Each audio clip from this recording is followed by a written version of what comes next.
Bonjour. Voilà quelque temps que je ne vous avais parlé et à cause d'un petit problème de santé, tout est réparé, tout va bien et j'ai le plaisir de continuer. Bien sûr, je continuerai autant que je pourrai et en fonction de ce que je peux découvrir, synthétiser et vous apporter brièvement parce que ce ne sont que des vidéos, je garde mes cours plus académiques, si je puis dire, pour l'école des hautes études. Je voudrais aujourd'hui, après la synthèse que j'ai pu faire, qui s'appuie sur toute l'œuvre de Karl Popper, de mes connaissances au point de vue neurosciences, de mes connaissances au point de vue mathématique, physique, faire un petit peu une présentation de la théorie psychologique, je veux dire de la psychologie en tant que théorie. Alors, tout se base, si j'essaye de faire la synthèse de tout ça, tout se base sur le problème de la réalité. Le problème fondamental, c'est cette complémentarité entre le monde intérieur et le monde extérieur. C'est la dualité de la vie. Et pour comprendre le monde extérieur, comme pour comprendre le monde intérieur, nous avons besoin réciproquement de l'un et de l'autre.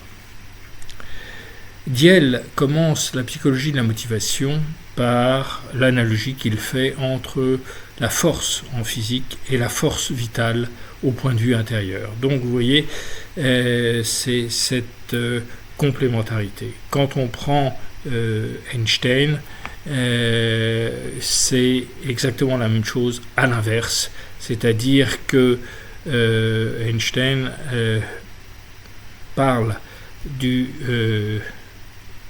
mystère de la vie, parfois sous la forme d'un dieu, parfois sous la forme d'une beauté extraordinaire, mais on a besoin de la complémentarité entre ces deux mondes. Et pour chacun de ces deux mondes, on a d'une part les modalités et d'autre part l'existence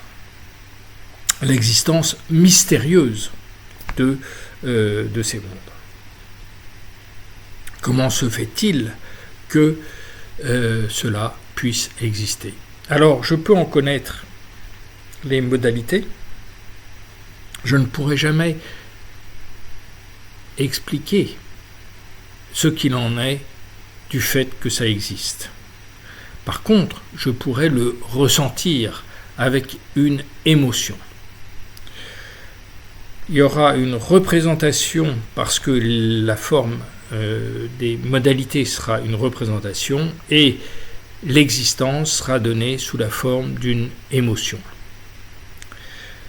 Cette complémentarité, on la retrouve au niveau des noumènes puisqu'elle existe au niveau de la vie.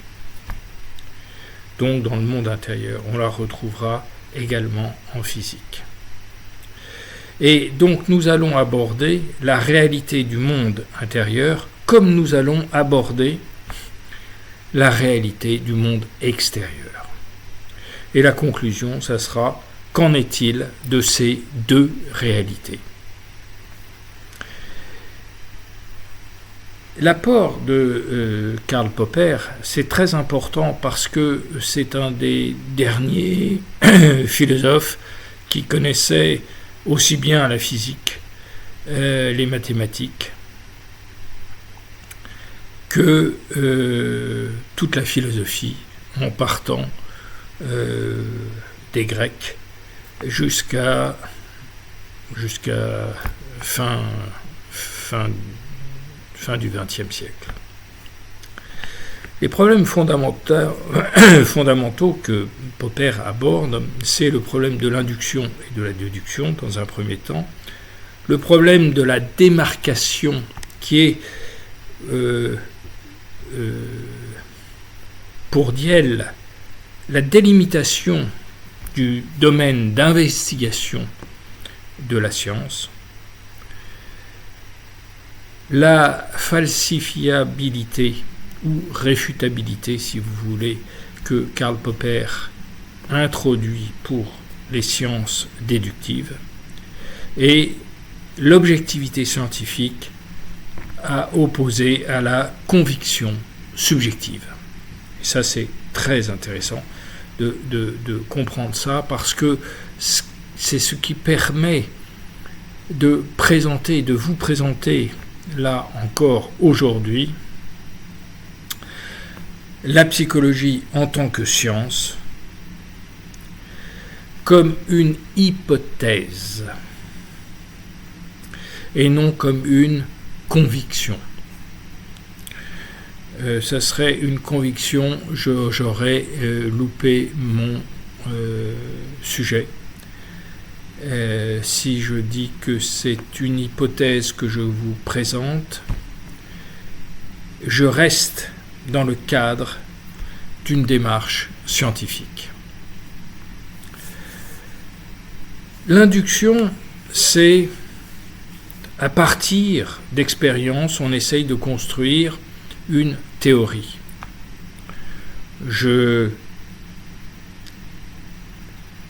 J'étudie un certain nombre d'expériences.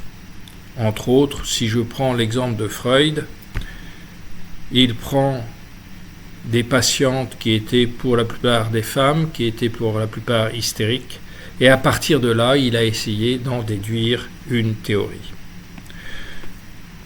Karl Popper va démontrer que cette théorie inductive n'est pas scientifique. C'est une pseudo-science.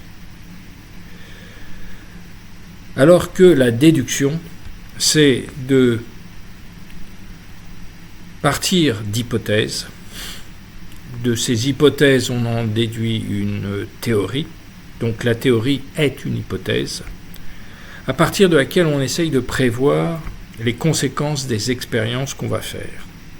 Si ces expériences ne sont pas expliquées par l'hypothèse que nous avons émise au départ, alors il y a réfutabilité, falsifiabilité de la théorie. Je prends un exemple. Toute trajectoire circulaire est un cercle est beaucoup plus falsifiable que toute trajectoire circulaire est une ellipse. En effet, le cercle est un cas particulier de l'ellipse. Donc, le degré de falsifiabilité sera inférieur si je parle d'ellipse, c'est-à-dire je vais englober plus de possibilités que si je parle de cercle.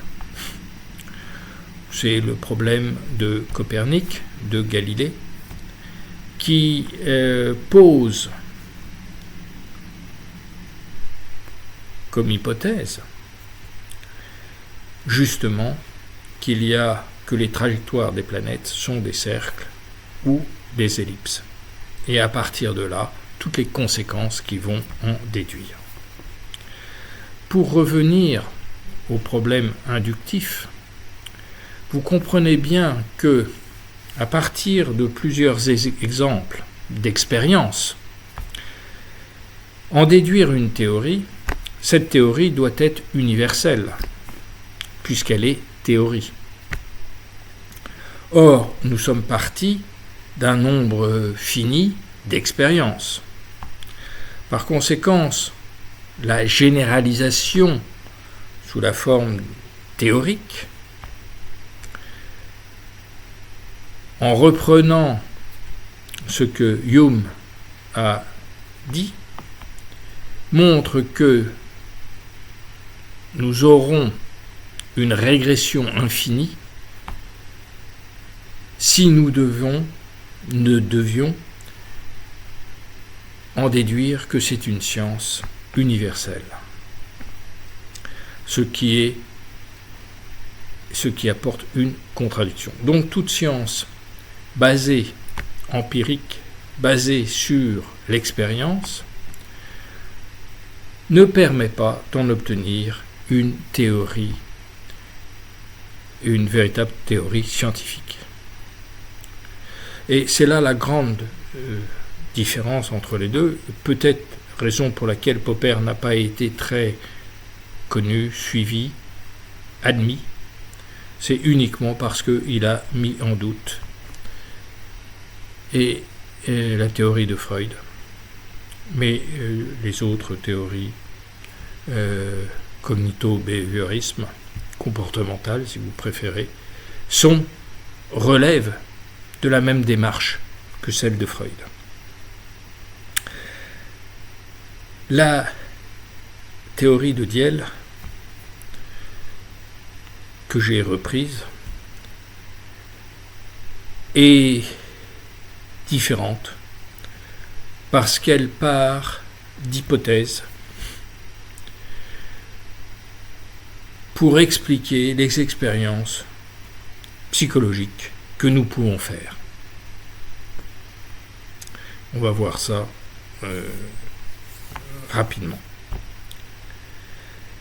Pour Popper, comme pour Diel, la première chose dans le domaine scientifique, c'est de définir le cadre dans lequel va s'appliquer cette hypothèse. Effectivement, émettre une hypothèse, c'est pour résoudre des problèmes, et nous savons tous aujourd'hui qu'il n'y a pas de problème de résolution de tous les problèmes.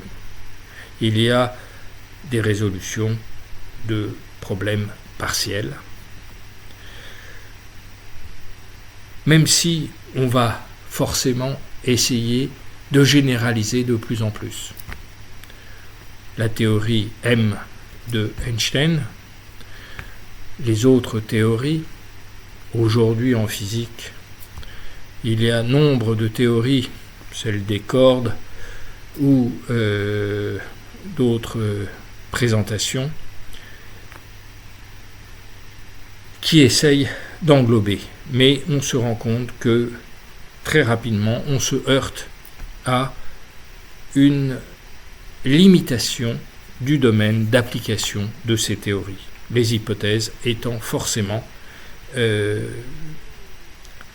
adressant forcément un espace fini. L'appréhension de la réalité, c'est d'une part connaître ou sentir cette réalité, et d'autre part, si je puis dire, ou encore trouver les modalités et l'aspect mystérieux. C'est l'appréhension de la réalité tant intérieure que extérieure. Cette réalité, on va, au risque de vous déplaire, cette réalité n'existe pas. La réalité n'existe que par ses manifestations ou que par son existence, c'est-à-dire par l'émotion qu'elle peut créer en nous. On a vu représentation et affect. Il y a la représentation qu'on s'en fait et l'émotion qu'on peut en déduire, la connaissance et le sentiment qu'on peut en avoir, les modalités ou l'aspect mystérieux. Alors, quelle est la différence entre science et métaphysique ? La science va parler de la logique de la connaissance, par opposition à la métaphysique qui va parler de psychologie de la connaissance. Donc, c'est certes complémentaire, mais vous voyez la grande différence déjà entre ces deux approches. Pour ce qu'il est de la science, il est important de parler de la réfutabilité, c'est-à-dire que j'émets une hypothèse, je vais vérifier si cette hypothèse fonctionne pour expliquer les phénomènes que je peux constater. L'induction engendre des incohérences, comme je vous avais dit, parce que, émis de cas particuliers, la généralisation, l'énoncé universel devient en contradiction avec l'origine de ce problème. Alors que au niveau des déductions, eh bien, il faut qu'une théorie scientifique ne soit pas une tautologie, ne soit pas inductive, mais soit déductive, les trois possibilités. Il faut que la théorie scientifique soit comparable avec d'autres théories scientifiques. Les théories sont nombreuses, elles sont en perpétuelle évolution. C'est difficile à comprendre et c'est difficile à admettre de se dire que la physique est en perpétuelle évolution pour toujours plus de précision. Non pas, ne me faites pas dire ce que je ne dis pas, non pas rien n'existe, rien n'est stable, on ne peut rien connaître. Non, bien au contraire, c'est le contraire de ça. Mais notre connaissance va s'approfondir, va se préciser. Et tout le travail de la science, c'est d'acquérir une plus grande précision. Dans ce sens, la science est infinie. On va retomber sur des évidences que l'on a trop souvent tendance à oublier et qui sont des évidences qui heurtent ou sur lesquelles, plus exactement, notre vanité, notre égocentrisme anthropomorphique va bousculer. Il faut que cette science déductive soit applicable de façon empirique pour pouvoir expliquer les expériences, comme nous avons dit. Et il faut en premier lieu, évidemment, que on ait une logique des déductions qui seront faites. On a parlé tout à l'heure très brièvement de l'objectivité scientifique versus la conviction subjective. À ce titre, Popper m'a beaucoup bouleversé quand il a dit « Ni Galilée ni l'Église n'avaient tort ». Pourtant, la théorie de Galilée est admise, est acquise et elle a fait ses preuves.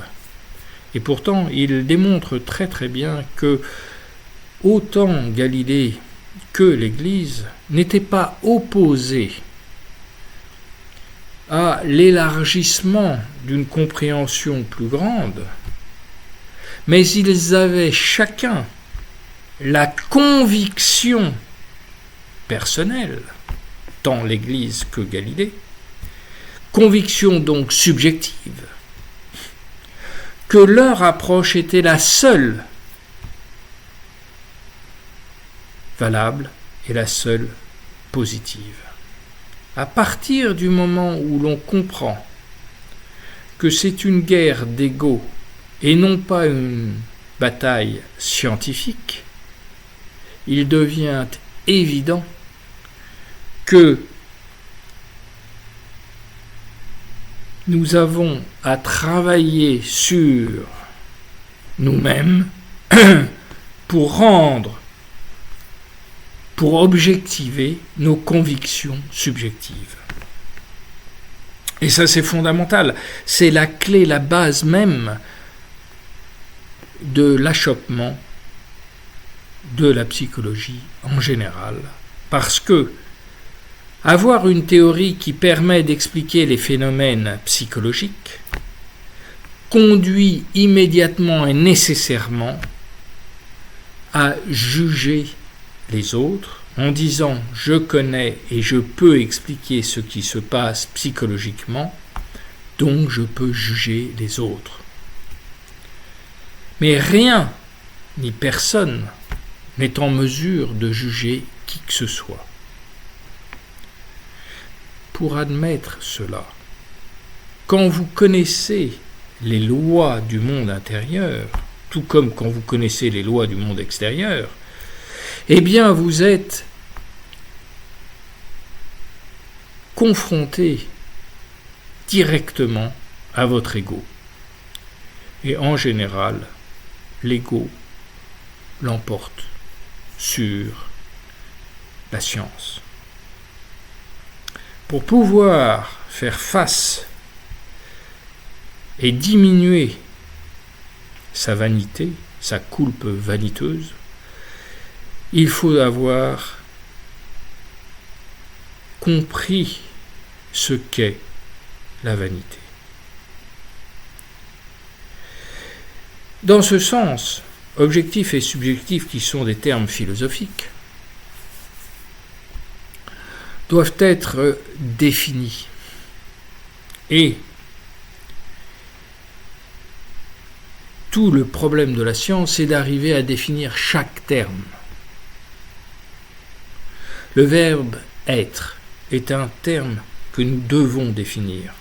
Je vais m'appuyer sur Umberto Eco, sur la linguistique, pour vous montrer à quel point nous avons besoin de définir chacun des termes que nous utilisons. Et toutes les erreurs viennent du fait que nous utilisons des termes que nous n'avons pas définis et vis-à-vis desquels nous n'avons pas suffisamment réfléchi. Une théorie scientifique ne peut pas être prouvée, mais elle peut être testée. Et tant qu'elle est testée et que les tests sont positifs, elle va petit à petit s'établir, si je puis dire, s'ériger en théorie fondamentale. Mais elle n'est jamais fondamentale. La théorie de Newton était fondamentale et elle a été détrônée par la théorie de Einstein. Et celle de Einstein va être détrônée par une autre, et ainsi de suite. La théorie de Diel n'est pas immuable. Elle explique aujourd'hui 99% des phénomènes psychologiques.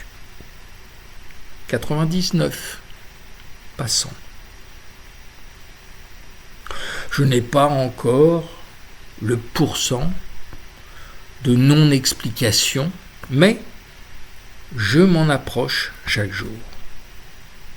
Et quand j'aurai trouvé le pourcent d'inexplication, il me restera encore, j'aurai franchi une étape, j'aurai fait 99% de plus, et il me restera toujours 1%.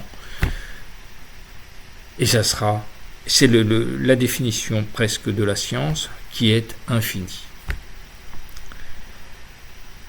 Tant que la théorie résiste au test, elle peut être considérée comme étant objective. Mais elle n'est jamais objective, pour la bonne et simple raison que son degré de réfutabilité doit aller en diminution constante. Sur la subjectivité, je vous en ai dit quelques mots, à savoir qu'elle dépend de la conviction. La conviction, par définition, est subjective.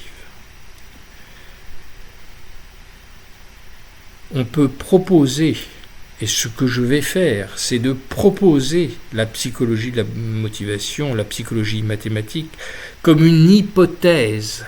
À vous de la vérifier. Si cette hypothèse fonctionne et si elle vous rend plus heureuse, à vous d'en déduire les conséquences et de la prendre, si elle vous apporte une satisfaction, comme solution satisfaisante. Ça marche. C'est le propre des chercheurs quand ils sont heureux de voir que leur hypothèse fonctionne et permet de déduire ou de prévoir les expériences.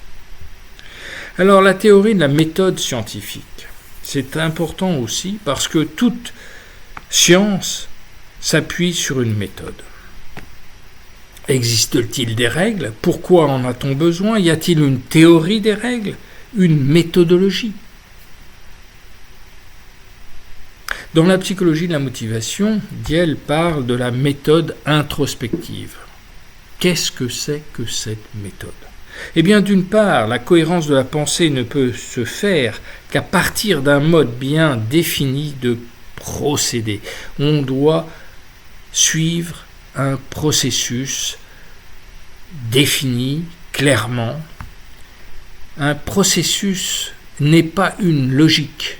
Un processus est une démarche intellectuelle qui repose sur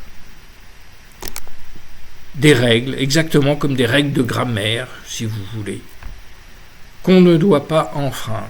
Ces règles, il faut les définir, et sans les avoir définies, on ne pourra pas arriver à penser correctement. C'est tout le problème de Descartes, c'est tout le problème de Kant, c'est tous les problèmes que les philosophes ont d'abord essayé de résoudre avant de s'attaquer vraiment au monde intérieur. Et d'autre part, il faut bien entendu, vous avez compris que la cohérence de la pensée ne repose que sur la cohérence des règles entre elles. Donc on va voir comment on va pouvoir définir. D'une part, le jeu de la science est infini. Je dis bien le jeu, c'est-à-dire c'est un plaisir. La science est un plaisir. Faire un travail scientifique est un plaisir. Être scientifique est un plaisir. On traite souvent les scientifiques comme des grands enfants. Oui, ils jouent toute la journée. Ils sont des enfants. Et devant la vie, on est un enfant qui découvre. Regardez le plaisir d'un enfant de 2 ans, 3 ans, 4 ans, jusqu'à 7 ans. Le plaisir de comprendre, de découvrir. Eh bien, c'est ce plaisir dont je vous parle. C'est ce jeu qui est infini, parce que notre connaissance ne sera toujours que finie. N'oubliez pas que connais-toi toi-même est complété par la phrase suivante et sache combien tu ne connais pas encore. Donc,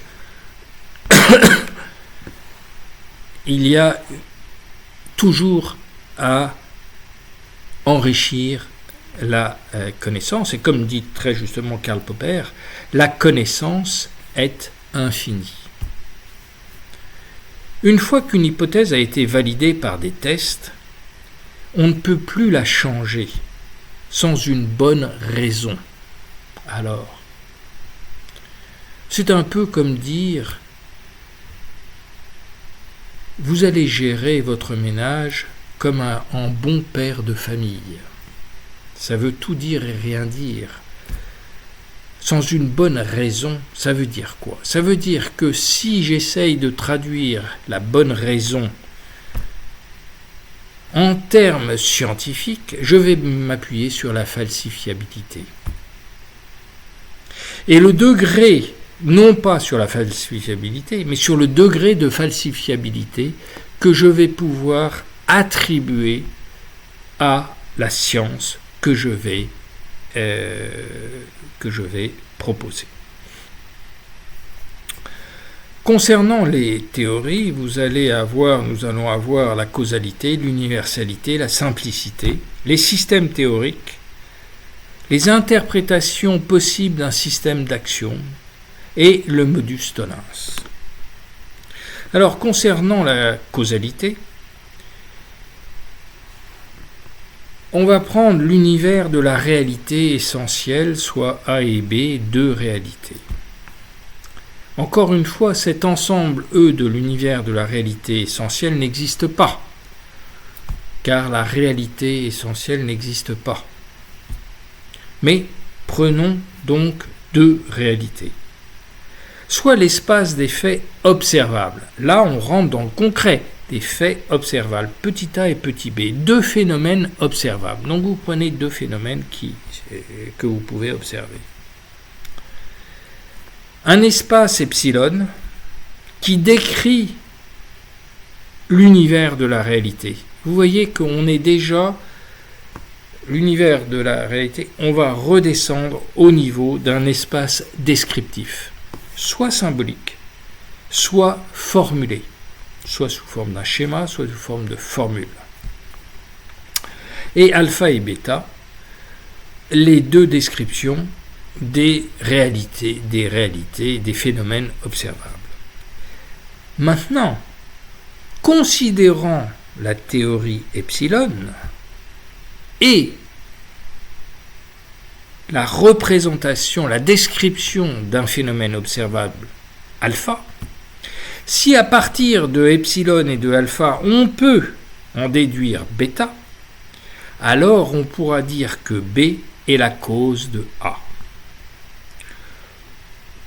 Exprimé autrement, on va, par une illustration, on va le prendre sous cette forme-là. Je prends en bleu deux phénomènes observables, A et B. C'est le 1. Ils sont la traduction de cette dualité 2 et 3, c'est-à-dire la réalité essentielle avec un ensemble de réalités essentielles A et B, mais aussi une réalité subjective de modalité. Donc d'un côté vous avez l'aspect modalité, de l'autre côté vous avez l'aspect mystérieux. Le jaune et le vert se traduiront par des descriptions epsilon, alpha et bêta, et vous voyez que si dans cet espace rouge epsilon, alpha et alpha, on peut en déduire bêta, alors ça veut dire que A est la cause de B. Donc, nous sommes face à deux ensembles, bleu et rouge, qui sont des ensembles traduisant là quelque chose de concret, alors qu'ils sont tous les deux expression de quelque chose qui existe sans exister, qui existe mais que nous ne pourrons jamais approcher. Nous n'en aurons que les manifestations. Eh bien, dans la description ou l'observation, qui sont deux aspects, deux formes différentes de manifestation, si la représentation correspond à l'observation, alors on pourra parler de causalité dans l'espace observable à cause de la représentation de cette chose. Donc vous voyez, on a un niveau supérieur d'abstraction qu'il nous faut poser comme condition pour pouvoir en étudier les conséquences concrètement. Concrètement, c'est déjà encore l'espace epsilon, c'est l'espace d'une théorie dans lequel vous avez des hypothèses qui se développent et ainsi de suite. Donc vous voyez qu'on est encore très très loin de la concrétisation totale, mais on est déjà dans un espace concret. Pour ça, je vous renvoie à Alexandre Grothendieck en tant que mathématicien qui va vous aider, vous éclairer sur ce qu'est le niveau d'abstraction et la possibilité justement de se mouvoir entre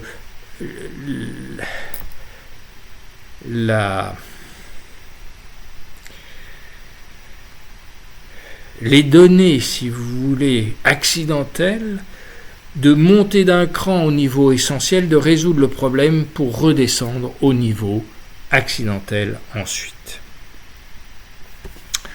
Les lois sont universelles, les expériences sont spécifiques. Elles se basent sur les conditions initiales. Les expériences sont des conditions initiales. Sans conditions initiales, on ne peut pas appliquer des lois.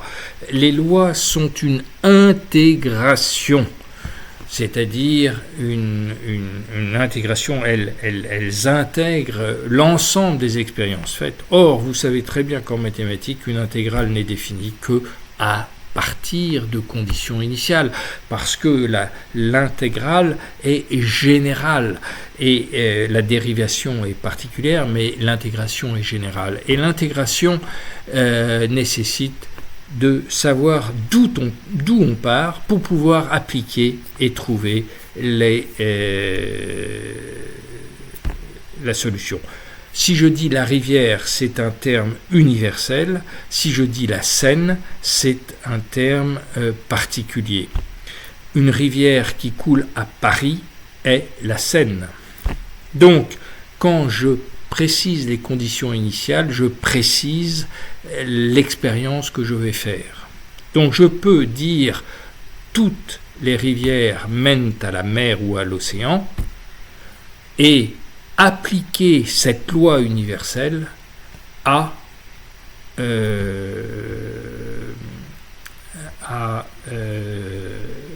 au cas particulier qui serait la Seine, qui serait un autre fleuve ou une autre rivière. La simplicité, parce que on en a besoin comme critère pour pouvoir dire cette théorie est plus efficace que telle autre, résulte uniquement de la falsifiabilité, comme je l'ai dit.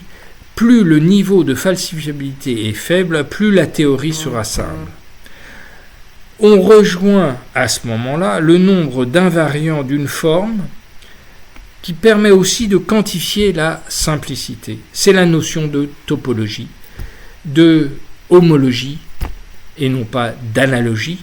Vous voyez, on est en décalé un petit peu par rapport à ça. Ce qui permet justement à ce niveau-là d'avoir la capacité à préciser ce qu'est la simplicité d'une théorie.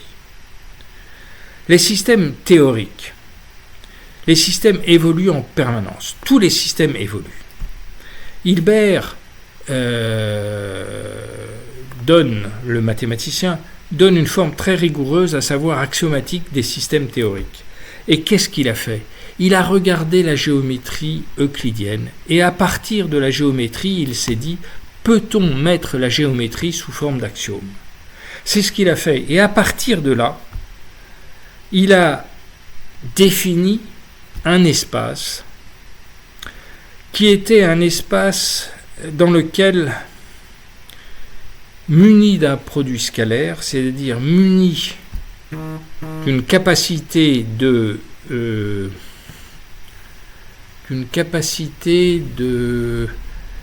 mesure, ce qui lui a donné la possibilité d'effectuer à partir de la géométrie euclidienne des mesures et de transformer la géométrie euclidienne en géométrie algébrique. Mais il est parti d'une géométrie euclidienne, d'une géométrie. C'est ça le point de départ. Et c'est ça que je voudrais appliquer au monde intérieur, puisque nous n'avons pas encore défini de mesure pour le moment de satisfaction. Nous avons l'égalité, supériorité ou infériorité, mais nous n'avons pas de mesure pour le moment. Alors, pour faire ça, Hilbert s'est appuyé sur un système axiomatisé qui doit être tel qu'il doit être exempt de toute contradiction, il doit être indépendant, il n'y a pas d'axiome déductible des autres, les axiomes doivent être suffisants pour décrire tout, et les axiomes doivent être nécessaires, on ne doit en oublier aucun pour pouvoir faire un système axiomatique. J'ai réalisé cette axiomatique pour la psychologie de Diel, ce qui me permet de vous dire aujourd'hui, la psychologie de Diel cette psychologie mathématique dont je parle est une psychologie, une science. Ce que Diel a toujours prôné, mais qu'il n'avait pas démontré. Merci Karl Popper, merci Umberto Eco, merci Alexandre Grothendieck, merci Lionel Nakache, Damasio et autres neuroscientifiques qui m'ont permis de m'assurer que cette science que j'ai fait naître, entre guillemets, que Diel a fait naître et que je me permets de concrétiser, de baptiser, si vous voulez, par son ensemble d'axiomes, que cette science est cohérente avec les autres sciences. En dernier, et avant d'aborder la réalité, je parlerai du modus tollens qui est très simple. Le modus tollens, en latin, c'est modus tollendo tollens, c'est-à-dire mode qui en niant nie. C'est une forme d'argument valide, une sorte de règle d'inférence logique, parce que de ce qui reste de la science, il ne reste que le squelette, c'est-à-dire le squelette logique qui va vous dire mais c'est évident, c'est ça la beauté de la science. L'analogie comme l'intuition, Einstein le dit très très justement, ça reste quelque chose d'inexplicable, hein. Mais une fois qu'on a trouvé l'analogie qui va nous permettre en science d'émettre une hypothèse pour pouvoir la développer et expliquer, prévoir les différentes expériences, il ne reste qu'un squelette qui est un squelette logique, intellectuel, qui doit réveiller la sublimation en vous, qui doit réveiller l'émotion devant la simplicité de la nature. Ce que nous comprenons est simple. Si ce que je comprends peut être expliqué à un enfant de 5 ans, eh bien c'est ça démontre que ce que j'ai compris est vrai, parce que la compréhension est intuitive naturellement. Nous ne créons rien, nous ne découvrons rien. Il n'y a aucune loi que je puisse découvrir. Les lois existent avant moi, elles existeraient après moi, elles existent même sans moi. Elles existent, c'est tout. À moi de les voir. Si je peux les voir, elles deviennent évidentes. Mais si je ferme les yeux, je ne les verrai jamais. Et peu importe. Ça n'empêche qu'elles existeront quand même. Hein. Donc, c'est ça l'essentiel. Et enfin, eh bien, nous arriverons à la conséquence de ce que je viens de dire, qui sont que pour le monde intérieur comme pour le monde extérieur, nous avons un ensemble. Ces réalités se résument à un ensemble de formules décrivant les interactions d'une part entre les objets ou d'autre part entre les noumènes pour le monde intérieur, et réveillant une admiration devant la nature ou devant la nature humaine, dirais-je, pour le monde intérieur. J'espère que vous comprenez les tenants et les aboutissants de cette démonstration extrêmement rapide. Hein. J'ai là les livres de Popper, c'est plus de 500 pages, il y en a plusieurs, c'est des milliers de pages, dans des domaines aussi différents que les mathématiques, les neurosciences, la logique, la philosophie, et ce ne sont rien à comparer à tous les efforts humains qui ont été faits depuis des millénaires, parce que ça repose sur ce que les Grecs ont déjà écrit. Alors, voyez, ne serait-ce que l'œuvre de Kant, qu'est-ce qu'on est à côté de cette recherche. c'est pas 500, 1000 ou 2000 pages que je vais écrire qui pourront contrebalancer ce qui a été fait depuis des milliers d'années. Mais ce sera une page de plus par rapport à un livre qui n'a pas de fin et que je pourrais apporter pour améliorer notre connaissance. Voilà, je vous remercie de votre écoute et j'espère que ça vous intéresse. N'hésitez pas à me contacter si besoin. Merci.